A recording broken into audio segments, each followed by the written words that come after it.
What's going to be able to give the nervous system the ability to have these special properties where it can send signals very, very rapidly is going to be based off of its specialized cell types. And the primary specialized cell type of the nervous system is going to be the neuron, also called a nerve cell.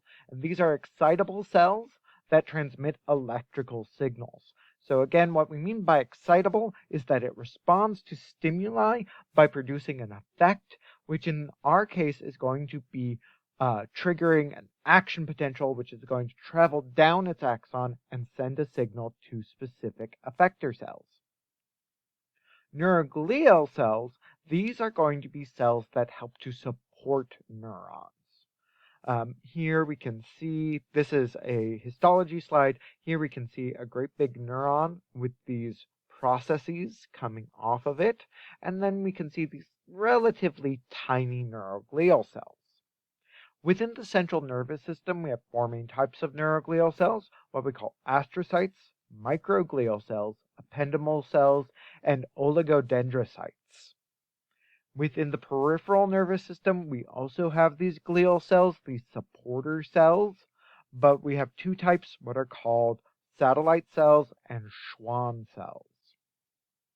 So neurons, these are the structural units of the nervous system. Again, they're these large, highly specialized cells that are going to be what allows the nervous system to rapidly send those electrical signals. Some special characteristics of neurons is that they have extreme longevity. You are born with neurons that you die with. They last over your entire lifetime. We've learned relatively recently that you can add more neurons over the course of your lifetime, but most of your neurons that you die with are the neurons that you were born with. They also have a very high metabolic rate. They need a continuous supply of oxygen and glucose, and they are also very picky about what foods they will eat. They will pretty much only work off of glucose. They can use some other sources of energy in a pinch, but they are happiest when they have a supply of glucose. They are amitotic. They don't divide. Once they have been formed, they don't divide again, in part because a mature neuron is going to maintain its function based off of its structure, what other neurons it's attached to. If it divides, it's going to lose those attachments. Looking at the structure of a neuron, they are all going to have a cell body and at least one process. Usually it's going to be more. So what a process is, it's these long things that are sticking out of the cell. And in a neuron, these processes are either going to be what we call dendrites, or a neuron may have one long axon. The neuron cell body is also called the soma. So soma means body. In this case, we are referring to the cell body. This is going to be the core of the neuron where we have the nucleus. And this is going to be the biosynthetic center of the neuron. Remember, the nucleus is going to store the DNA, and the DNA is the instructions for how to build proteins. So that's what you're going to need in order to make new stuff for the cell. We're also going to have a lot of rough endoplasmic reticulum. Remember, rough endoplasmic reticulum, RER, this is going to be endoplasmic reticulum that has associated ribosomes with it that's going to allow it to make proteins. In neurons, it tends to stain very darkly, and so it has this extra name of chromatophilic substance or Nissl bodies. And then we have the large spherical nucleus with a clear nucleolus. Remember, that's where ribosomes are made. And then on the cell body, we are going to have receptive regions. So the dendrites are going to be a major receptive region for the nucleus. The cell body also works as a receptive region for the I think I said receptive body for the nucleus. Receptive body for the neuron. The cell body is also going to act as a receptive region for the neuron, which means that it's going to receive inputs from axons.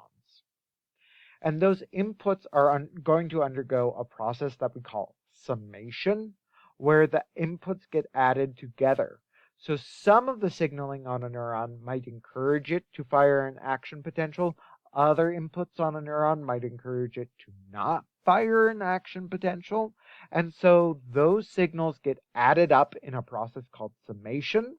And that's eventually going to lead to whether or not at the axon hillock, which is this cone-shaped section here that leads to the axon, an action potential gets fired.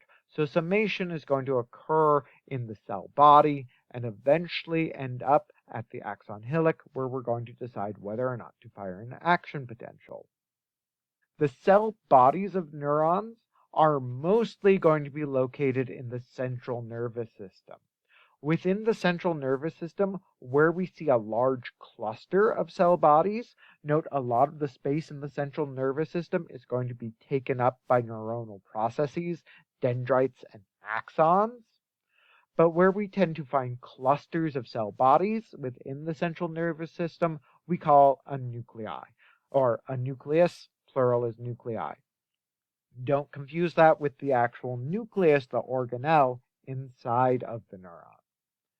If we have a cluster of neuronal cell bodies outside of the central nervous system, in the peripheral nervous system, that's what we call a ganglion, plural, ganglia. So, group of cell bodies in the central nervous system is a nucleus, group of cell bodies in the peripheral nervous system is a ganglion. So then we have these branching processes, these things sticking off of the neuron. The central nervous system is going to contain a lot of cell bodies as well as their processes, whereas the peripheral nervous system is going to be mainly just neuronal processes, with a lot of the cell bodies actually being inside of the central nervous system. These processes tend to get bundled together, and we call these bundles of neuronal processes tracts in the central nervous system, and we call them nerves when they're in the peripheral nervous system. So that's what a nerve is. It's just a bundle of axons in the peripheral nervous system. That same sort of bundling that we would see in a nerve in the central nervous system, we call a tract instead. And we have two major types of processes on these neurons. We have dendrites and we have axons. Dendrites are going to be for receiving signals. And a motor neuron can actually have hundreds of dendrites. So neurons tend to have multiple dendrites. They tend to be what we call multipolar neurons. These are going to be receptive areas. So you can see that we have all of these branches. That's actually what dendrite means. It refers to the word part dendro, meaning tree, as to these branches that we see here. And then if we look really closely at these dendrites, we actually have these additional little spiky things sticking off, which are called dendritic spines. These are going to be used in order to actually form connections with other neurons. These dendritic spines are going to attach to axons on other neurons in order to help receive information. The more spines we have connecting cells together, the stronger the signal is going to be.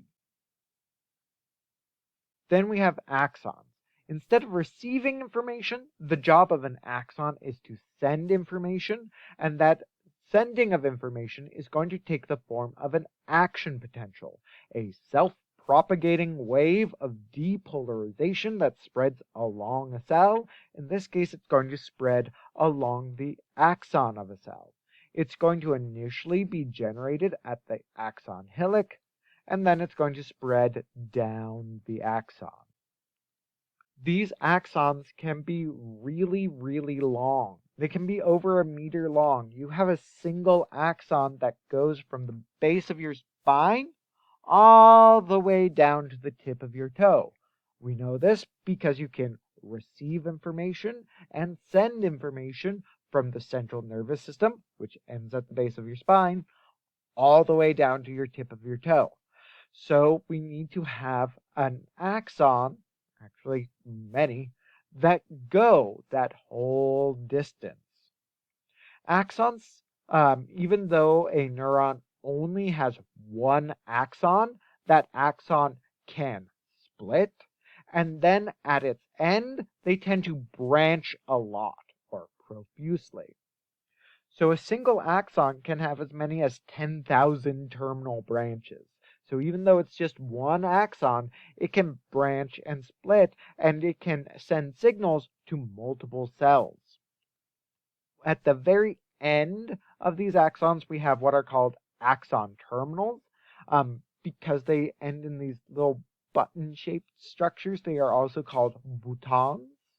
So we have these axon terminals or terminal boutons, and these are where neurotransmitters are actually released. So the cell is going to receive information at the cell body and the dendrites. That's going to be processed and summated. And then at the axon hillock, we're going to generate an action potential. It's going to travel all the way down the axon, and it's going to travel all the way down the axon in the form of an electrical signal. And then when it reaches these axon terminals, it's going to be translated into a chemical signal in the form of neurotransmitters. And we saw in part how neurotransmitters worked when we looked at the neuromuscular junction in the previous unit.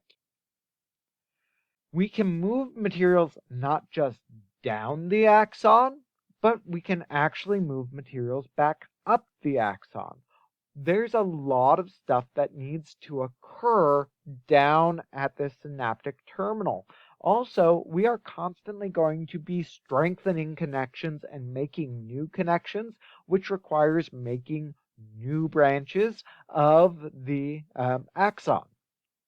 In order to do this, we need to ship materials from the cell body, where they're made, where we have the nucleus and the instructions, all the way down to the end of the axon. That's going to be shipped by motor proteins that attach to cytoskeletal filaments like microtubules. This movement actually occurs in both directions. We call it anterograde movement when it moves from the cell body down to the axon terminals. So, for example, we're going to ship whole mitochondria that way. We have processes that require ATP happening down at these synaptic terminals. We need mitochondria to make that much ATP. So they are going to get shipped along these cytoskeletal filaments all the way down. We are also going to have retrograde transport. This is going to be where materials get moved from the synaptic terminal back up to the cell body. So this is going to include old organelles that need to be degraded, as well as we'll see there are some types of signals that get sent this way, and also certain types of viruses that move this way. So anterograde transport and viruses. So certain viruses and also certain types of bacterial toxins that affect neural tissue actually move through retrograde transport. They move up the axon to the cell body, and sometimes they even go from cell to cell, going the opposite direction of signal transduction. One of the viruses that does this is going to be rabies. So if you are bit by a rabid animal, the virus actually first replicates inside of the skeletal muscle. While it's replicating in the skeletal muscle, that's when you can go get a rabies shot in order to avoid dying. If you are not vaccinated or don't go get your rabies shot, what eventually happens is that the virus goes through retrograde transport, moves up the neuron, eventually reaches the central nervous system.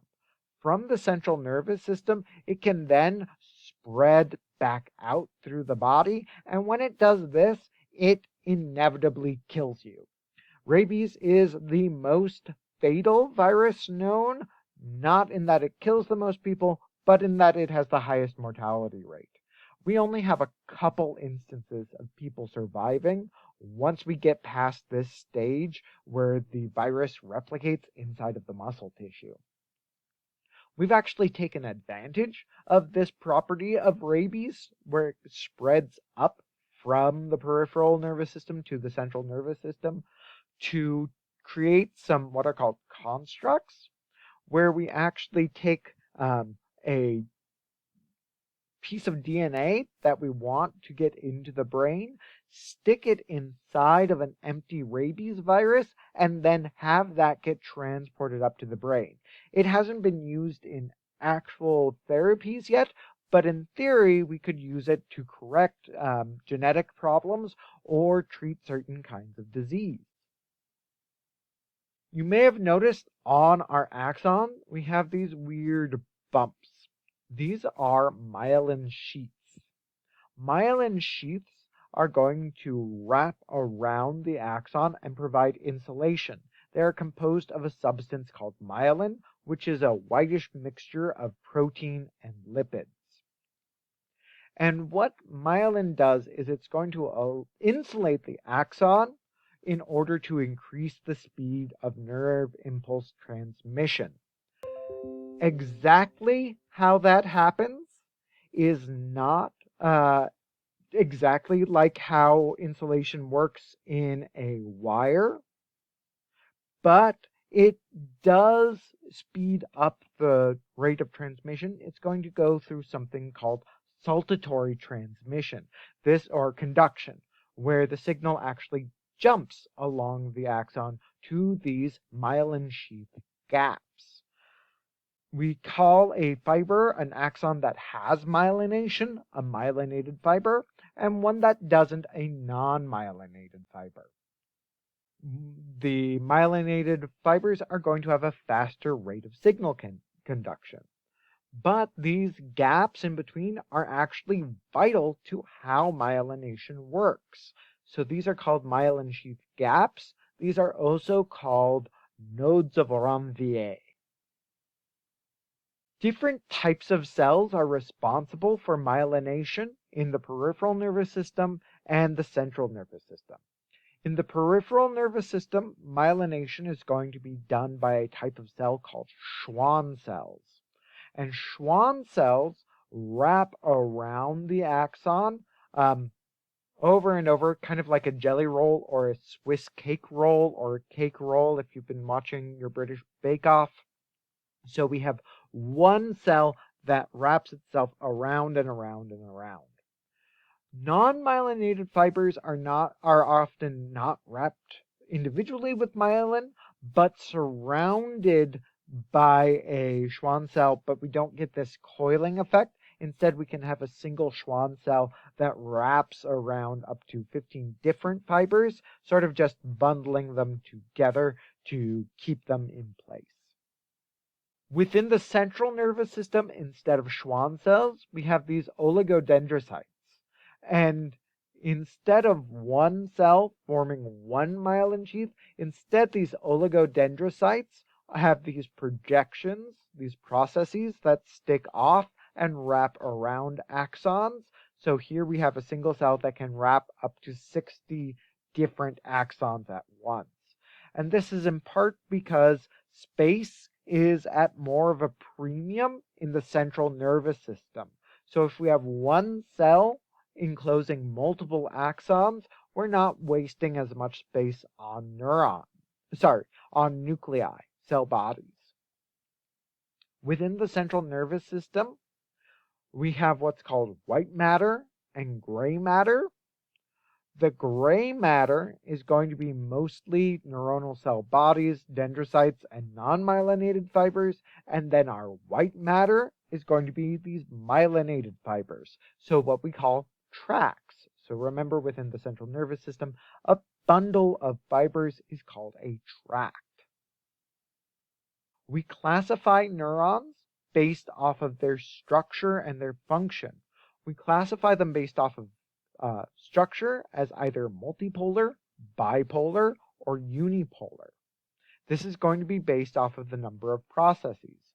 Multipolar neurons have 3 or more processes, one axon plus multiple dendrites.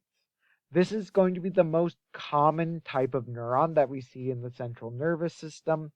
Interneurons are going to be multipolar neurons. Motor neurons are going to be multipolar neurons. Then we have bipolar neurons. And bipolar neurons are going to have one axon and one dendrite. These are a relatively rare type of neuron. We only see them for certain types of sensory cells, like in the retina and in the olfactory mucosa. So where we get our sense of sight and our sense of smell. Then we have our unipolar neurons. So unipolar neurons, so here we have a unipolar neuron. We have a single process that actually comes out of the cell body and then it splits. So we have this T-shaped single process. One end of this single process goes up to form receptive endings, and the other is going to go and form the signaling ending. So these are going to be sensory neurons. So multipolar, we have multiple dendrites, one axon. Then bipolar, we have one dendrite. Note that it can go on to branch, and one axon. And in a unipolar or pseudo-unipolar, we have one process that extends from the cell body that's going to split and form an axon that is going to have receptive endings at one end and then signaling processes at the other end.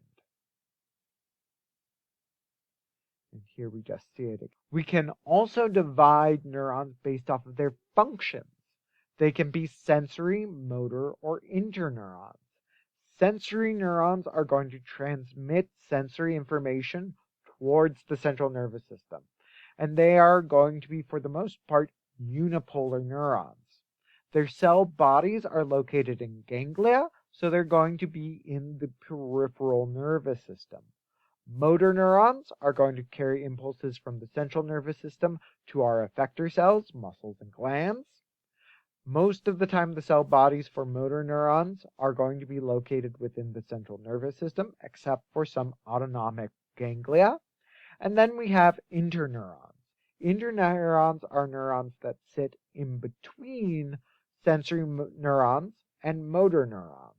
We can have more than one interneuron in between a sensory neuron and a motor neuron. And most of our central nervous system is actually interneurons. 99% of the body's neurons are actually interneurons.